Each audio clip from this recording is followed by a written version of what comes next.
Commander Jake Morrison stood on the bridge of the UES Horizon, watching the stars through the main viewport. The year was 2387, and humanity had spread across 12 worlds in 3 star systems. This was supposed to be a simple survey mission to the Kepler 442 system, just another routine exploration of empty space. Jake had been doing these missions for 8 years now. He knew what empty space looked like, and this was not it. His sensors showed massive energy signatures ahead, far too organized to be natural.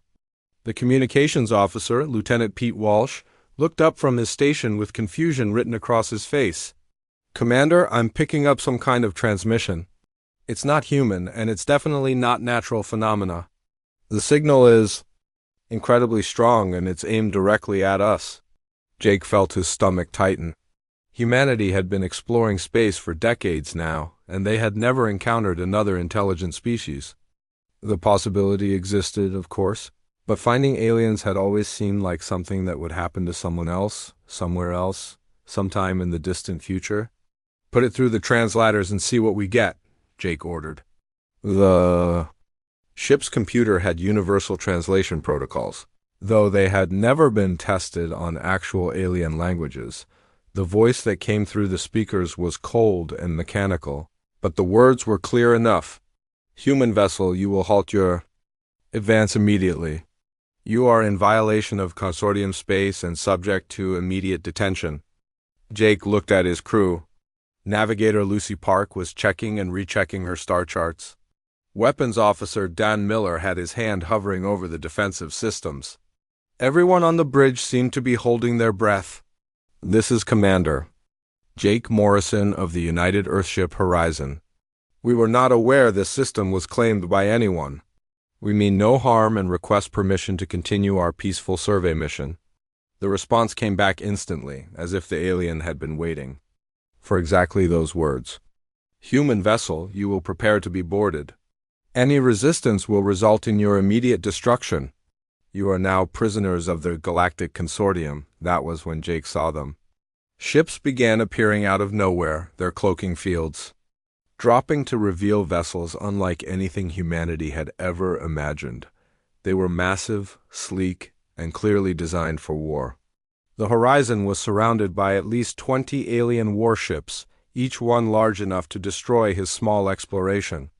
"Vessel, without even trying," a new voice came over the communication system, deeper and more authoritative than the first. "I am Admiral Zethkar of the Drakmori fleet. You will listen carefully to what I tell you, human, because I will say this only once." Jake wanted to respond, but something in the alien's tone made him wait. The Admiral continued speaking, and with each word, Jake felt the universe getting smaller and darker around him. "Your species has been judged by the Galactic Consortium. We have watched you spread across your local systems. We have observed your history, your wars, your violence, and your inability to coexist even with your own kind. The Consortium has concluded that humanity is too aggressive and unpredictable to be allowed into galactic society." The words hit Jake like physical blows.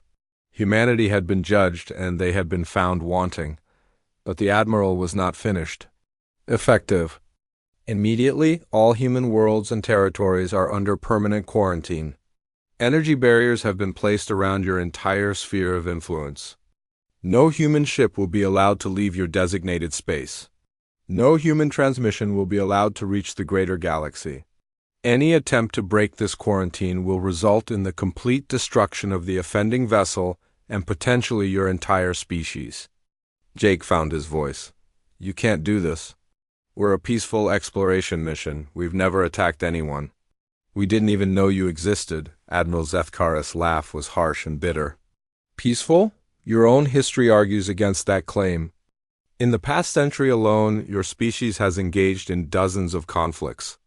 You have weapons capable of destroying entire planets. You expand aggressively and consume resources without regard for other life forms. The Consortium will not make the mistake of allowing such a species to spread beyond its current boundaries." The communication ended, leaving Jake and his crew in stunned silence. Around them, the alien ships maintained their positions, making it clear that the horizon was not going anywhere. Back on Earth, President Lisa Carter was dealing with her own crisis. Reports were coming in from every corner of human space about strange energy readings and communication disruptions. The president sat in the emergency session room with the Global Defense Council, trying to make sense of contradictory information. The barriers appeared simultaneously around all our star systems, reported General Bob Hayes, head of Earth Defense. There's some kind of energy field that our ships cannot cross. We've lost contact with exploration vessels in 6 different systems. Dr. Alex Porter, director of the Interstellar Communications Project, was studying readings from communication stations across human space. His face was pale as he looked up from his tablet. Madam President, this is worse than we thought. The barriers aren't just stopping our ships. They're actively jamming all of our long-range communications. President Carter felt a chill run down her spine. What do you mean, jamming our communications? Dr. Porter pulled up a holographic display showing communication patterns across human space. Every signal we send beyond our local systems is being intercepted and blocked. But here's the really disturbing part. Someone has been generating fake responses. For months, we've been receiving what we thought were normal reports from our deep space stations and exploration missions, but they're not real. Someone has been creating artificial messages to make us think everything was normal. The room fell, silent as the implications sank in. Humanity had been cut off from the galaxy for months, possibly longer, and they had never even known it. Their own technology had been turned against them, creating an illusion of normalcy while their isolation became complete. How is that possible? Asked General Hayes. Our encryption should prevent anyone from intercepting and faking our messages. Dr. Porter shook his head grimly. Not if they have technology far beyond ours.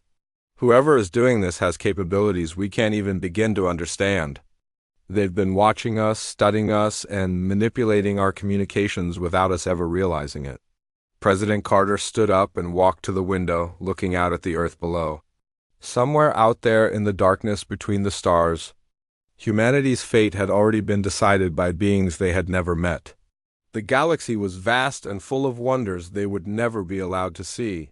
Controlled by powers they could never hope to challenge, the president turned back to her advisors, with determination in her voice. Find out everything you can about these barriers and whoever put them there. We need to understand what we're dealing with before we can decide how to respond. But even as she spoke, Lisa Carter knew that humanity was facing something far beyond their experience. They were alone in the universe, and they had never even known they weren't alone to begin with. 6 months had passed since the quarantine began, and humanity was slowly falling apart.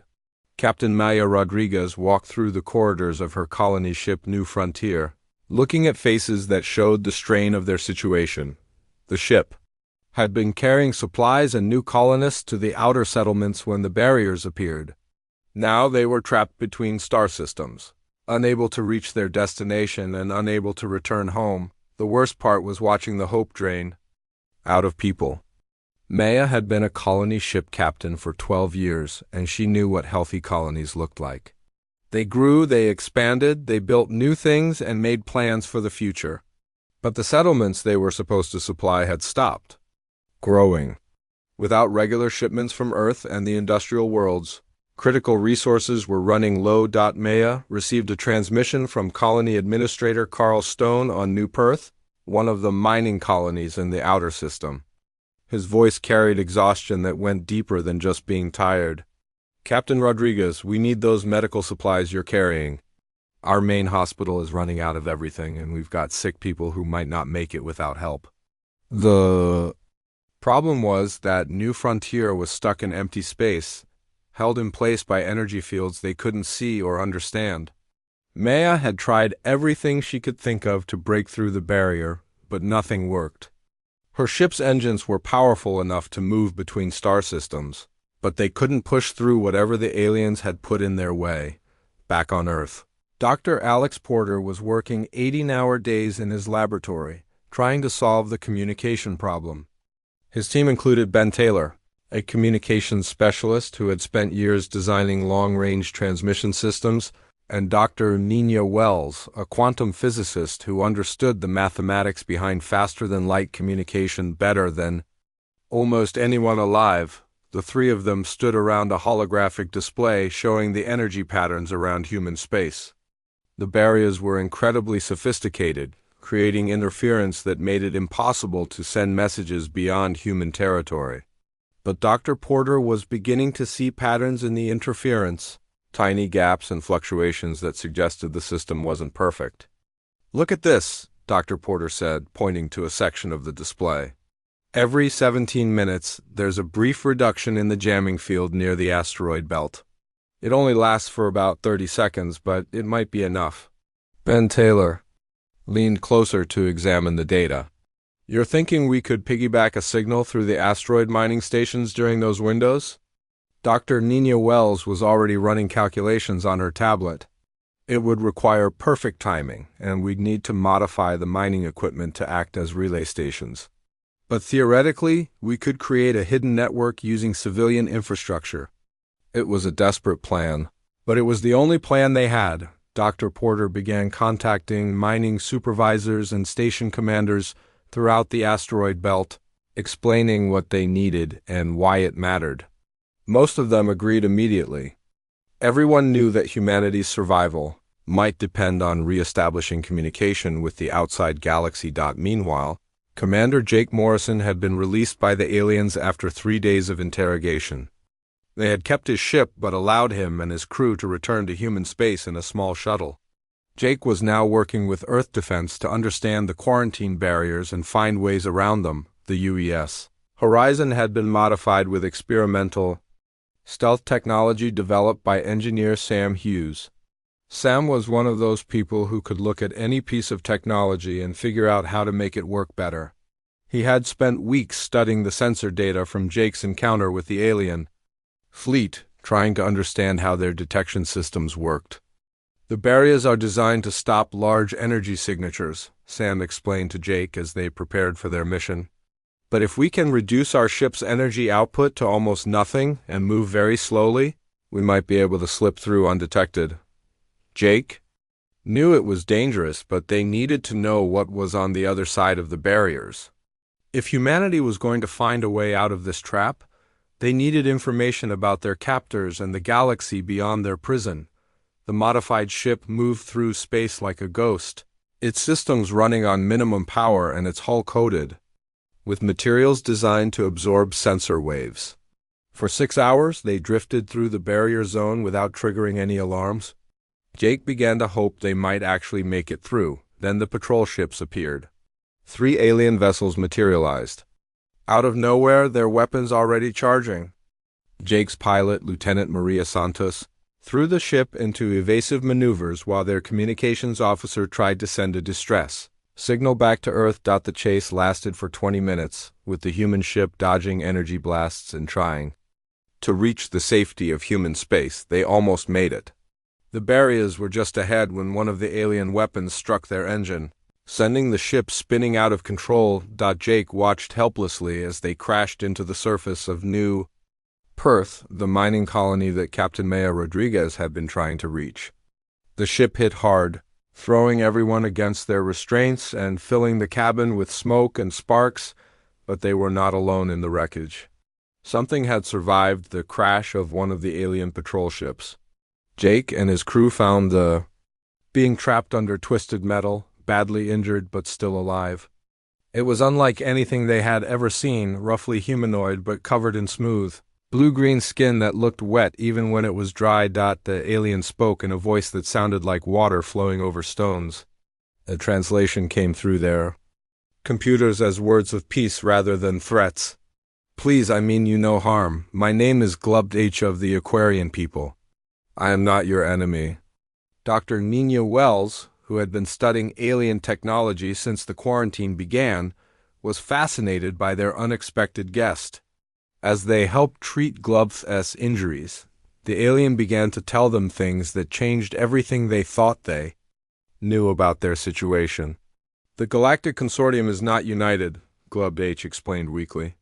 Many species oppose the quarantine, but they are afraid to speak against the militant faction that controls the decision-making. My people, the Aquarians, have tried to argue for your inclusion in galactic society, but we are overruled by those who see you as a threat. Jake felt a spark of hope for the first time in months. You mean there are aliens who actually want to help us? Glub nodded slowly. More than you might think. But the faction led by Hive Master Crickstal has convinced many that humans are too dangerous.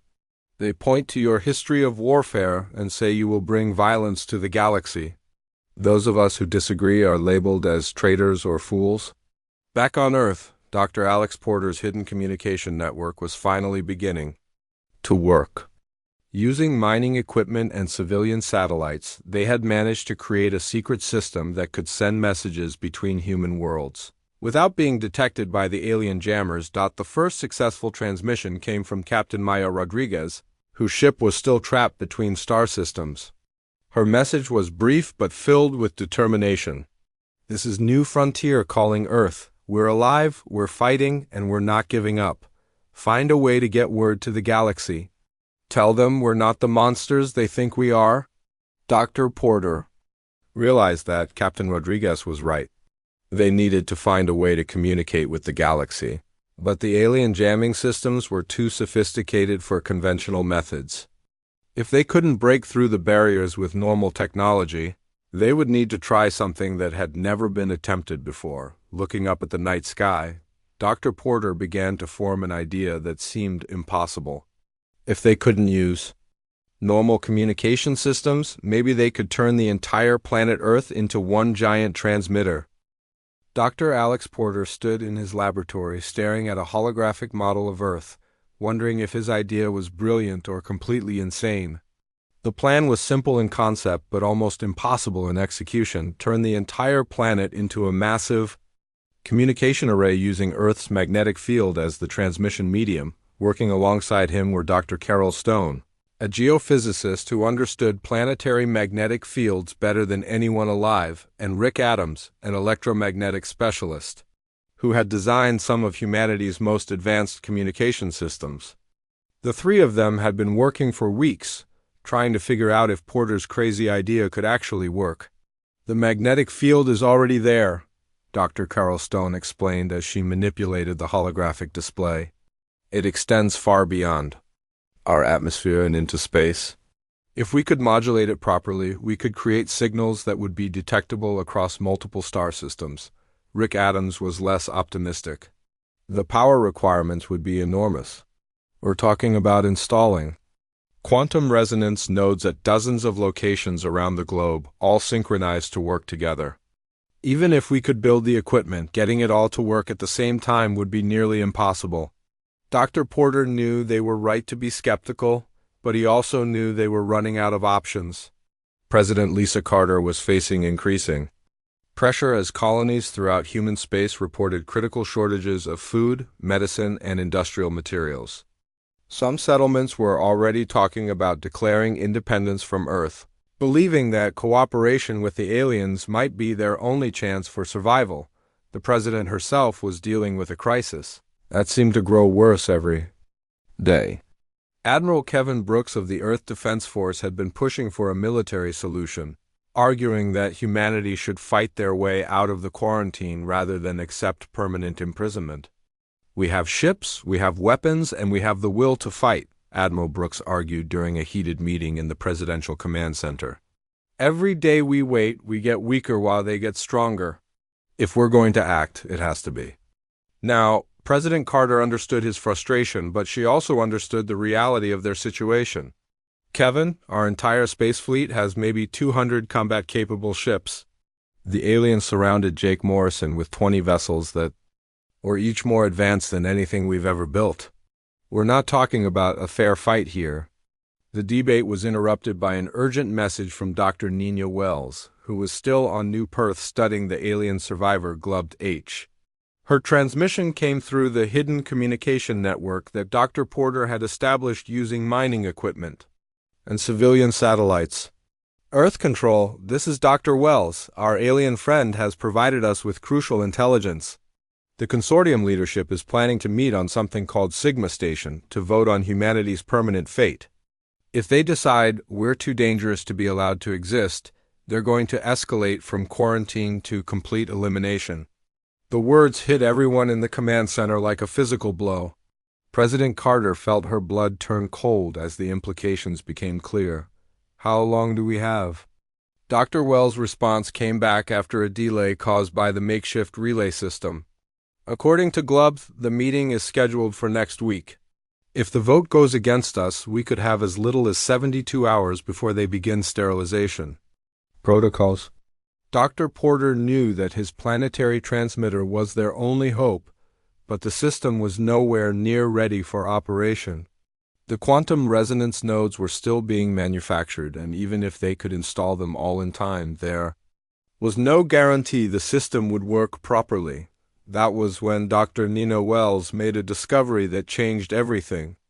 While studying readings from the alien crash site, she found something unexpected in the way Earth's magnetic field interacted with the alien technology. The planet's magnetic field was more complex and sophisticated than anyone had realized. It's not just a magnetic field, Dr. Wells explained during an emergency video conference with Dr. Porter's team. Earth's biosphere is creating natural quantum resonance patterns. Every living thing on the planet, every tree, every animal, every microorganism is contributing to a planetary consciousness that we never knew existed. Dr. Porter felt his excitement building as he realized what this meant. You're saying that Earth itself is already a giant communication system? We just never knew how to use it? Dr. Carol Stone was running calculations as fast as her computer could process them. If Nina is right, then we wouldn't need nearly as much equipment as we thought. We could amplify the planet's natural resonance patterns instead of trying to create artificial ones. But their planning was interrupted by news of sabotage. Agent Lisa Park of Earth Intelligence discovered that someone was trying to stop the planetary transmitter project. Equipment shipments were being delayed, key personnel were receiving death threats, and several quantum resonance nodes had been destroyed before they could be installed. The investigation led to a shocking discovery. Corporate Executive Dale Foster, who controlled one of Earth's largest technology companies, had been secretly communicating with the aliens through hidden channels.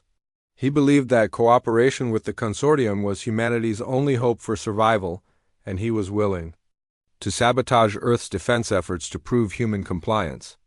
You don't understand what you're doing, Foster argued when Agent Park confronted him. If we fight them, they'll destroy us all. But if we show them that we can be obedient, maybe they'll let some of us live as their servants. It's better than extinction. Agent Park found evidence that Foster's organization had been working with alien agents for months, providing them with detailed information about human technology and defensive capabilities. The betrayal went deeper than anyone had imagined, with some humans actually believing that surrender was preferable to resistance. The situation came to a head when Foster's people launched a direct attack on the main transmission facility in Antarctica. Armed with military-grade weapons and inside knowledge of the facility's defenses, they managed to penetrate the outer perimeter and reach the central control room. Dr. Porter found himself in the middle of a battle zone, with laser blasts flying over his head as security forces tried to repel the attackers. The planetary transmitter was 90% complete, but the quantum resonance nodes needed to be synchronized manually, and that required someone to stay in the control room during the attack. "Alex, get out of there!" Dr. Carol Stone shouted over the communication system. "The building is taking too much damage. The whole structure could collapse." But Dr. Porter knew that this might be their only chance. If they couldn't get the transmitter working now, before the consortium vote, humanity would never get another opportunity to speak to the galaxy. He stayed at his post, working frantically to bring the nodes online while explosions shook the building around him. Rick Adams was coordinating with technicians around the world, trying to synchronize the quantum resonance nodes despite the chaos. In Antarctica, "Alex, we're getting readings from all stations. The field is building, but it's unstable. We need another 30 seconds to lock in the frequency." The 30 seconds felt like 30 hours. Dr. Porter watched his displays as energy. Readings fluctuated wildly, threatening to tear apart the delicate balance they had worked so hard to achieve. Around him, the battle raged on, with security forces slowly pushing back Foster's saboteurs. Then suddenly everything came together. The quantum resonance nodes synchronized. Earth's magnetic field began oscillating in controlled patterns, and for the first time in months, a signal from Earth broke through the alien jamming and reached the galaxy beyond. The transmission was weak and fragmented, lasting only a few minutes before the damaged equipment failed. But it was enough to prove that the quarantine could be broken. Across the galaxy, alien monitoring stations detected the impossible signal and began asking questions about what they had been told regarding humanity's isolation.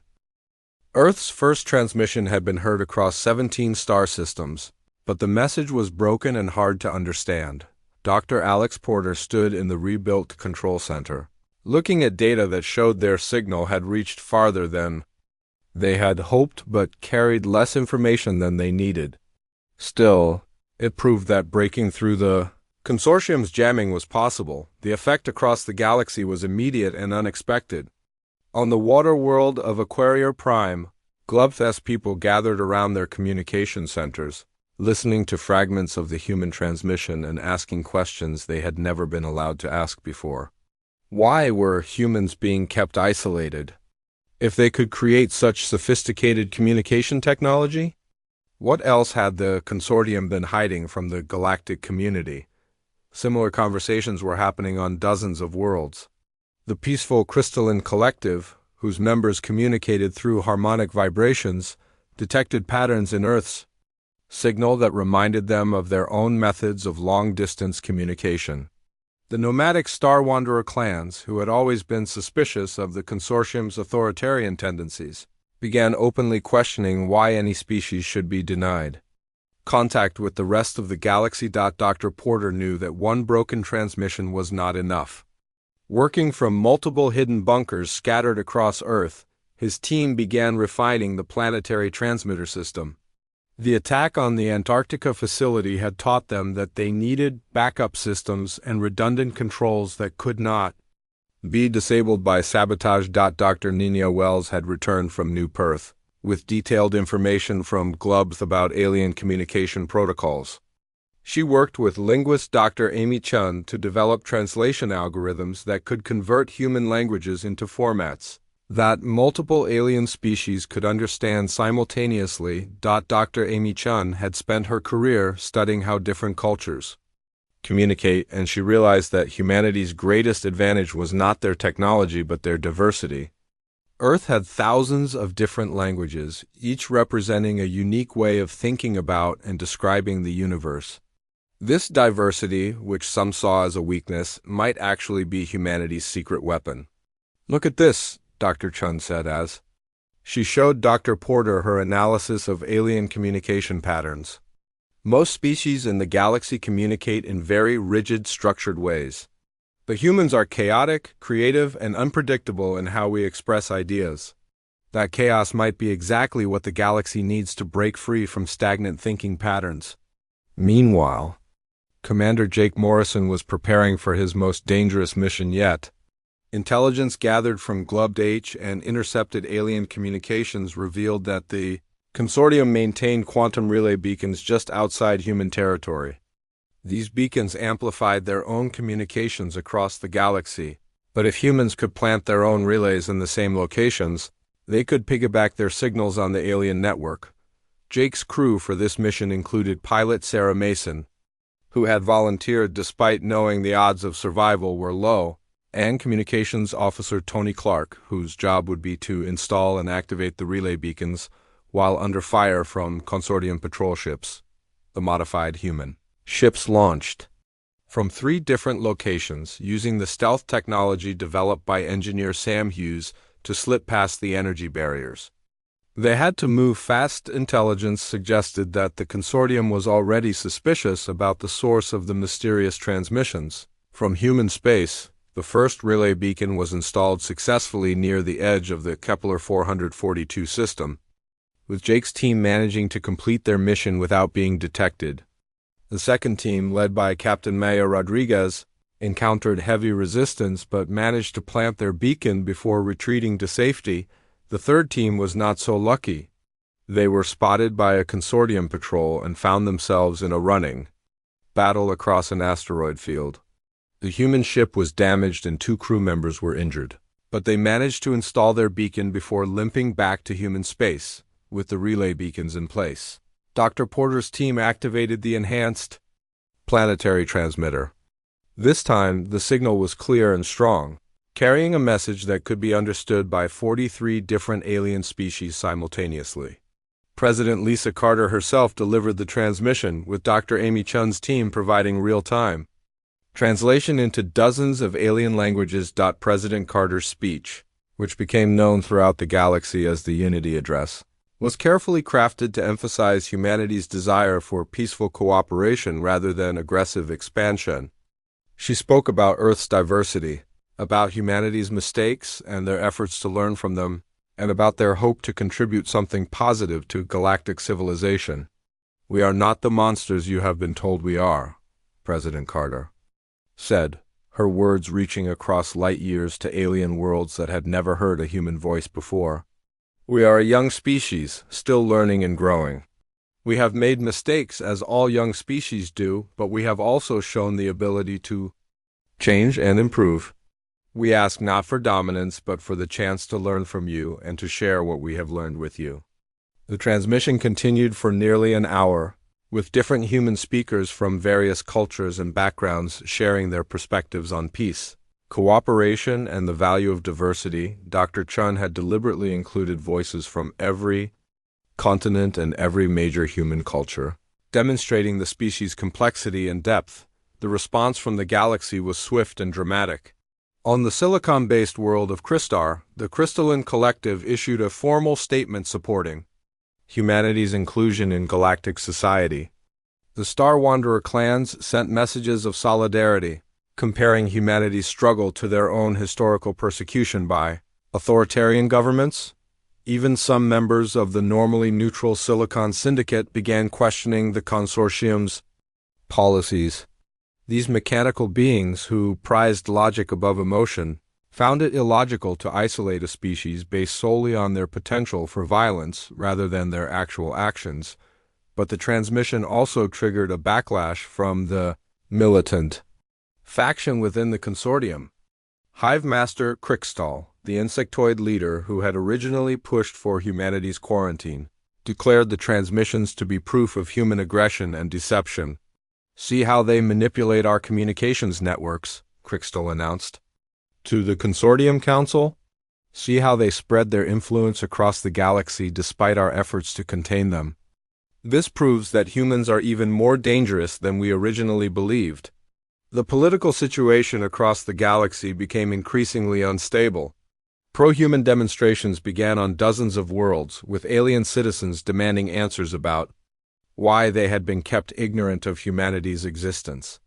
Some species attempted to send their own messages to Earth, defying consortium orders and risking punishment. The crisis came to a head when Hive Master Crickstal announced the acceleration of what he called the final cleansing.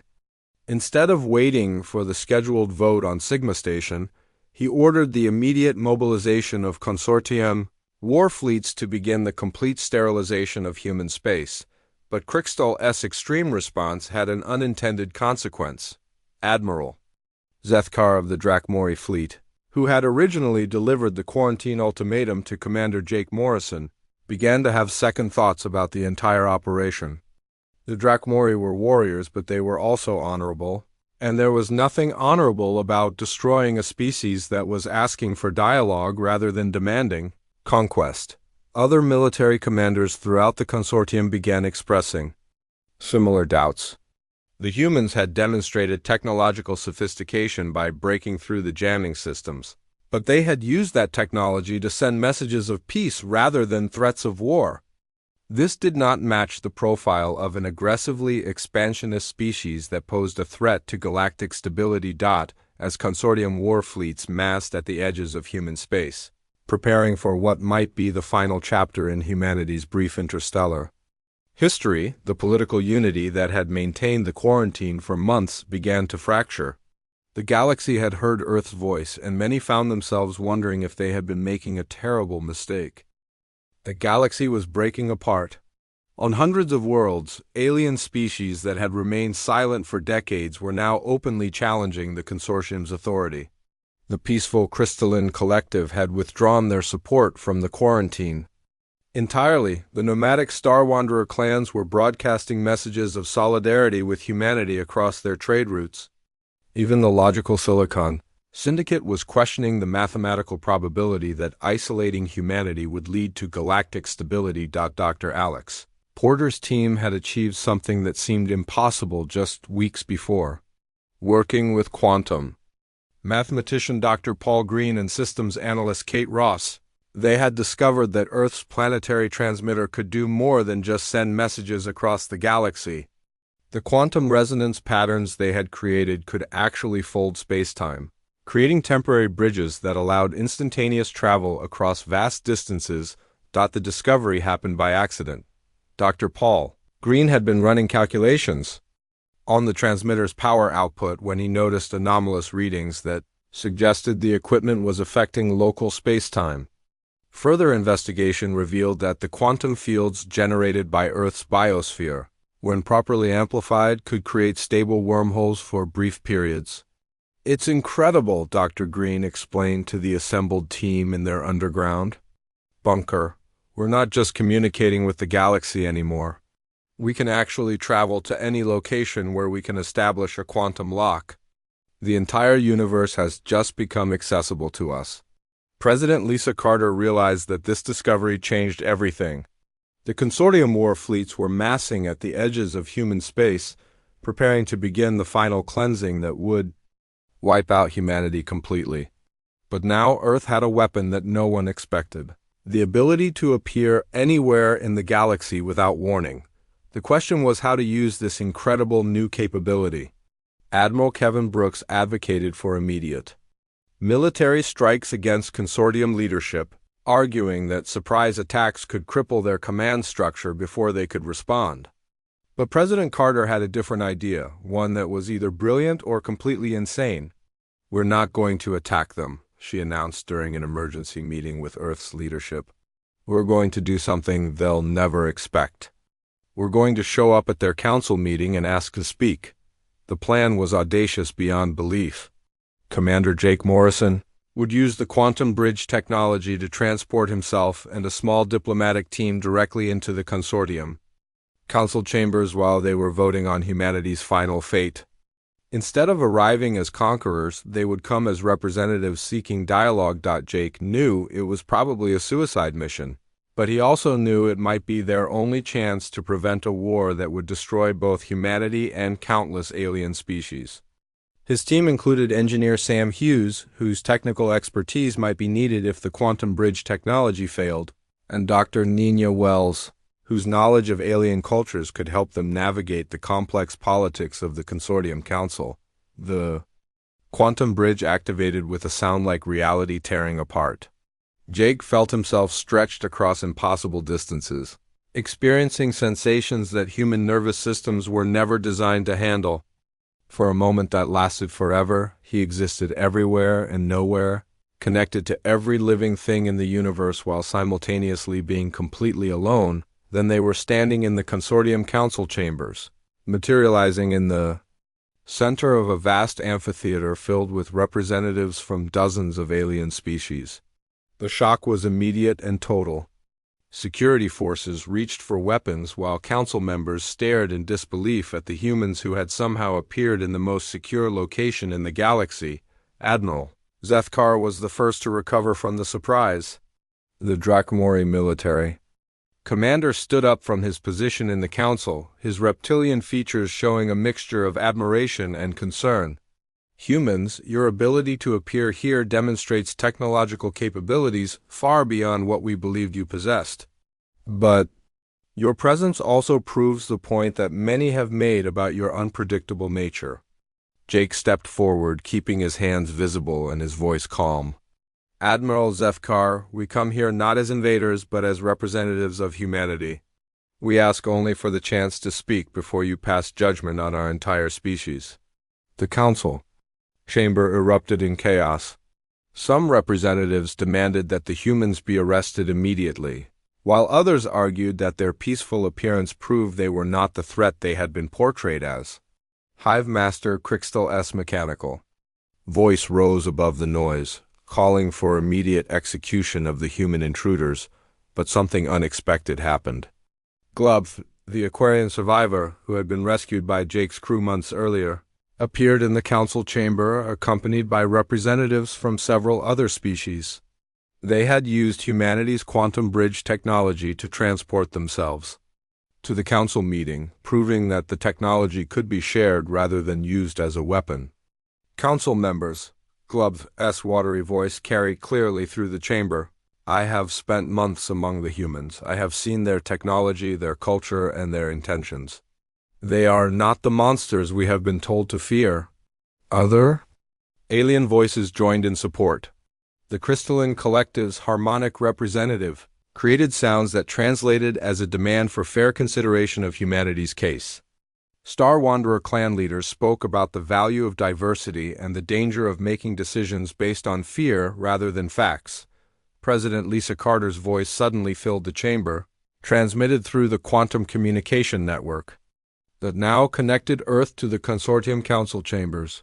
Her words were simultaneously translated into dozens of alien languages, ensuring that every species could understand her message.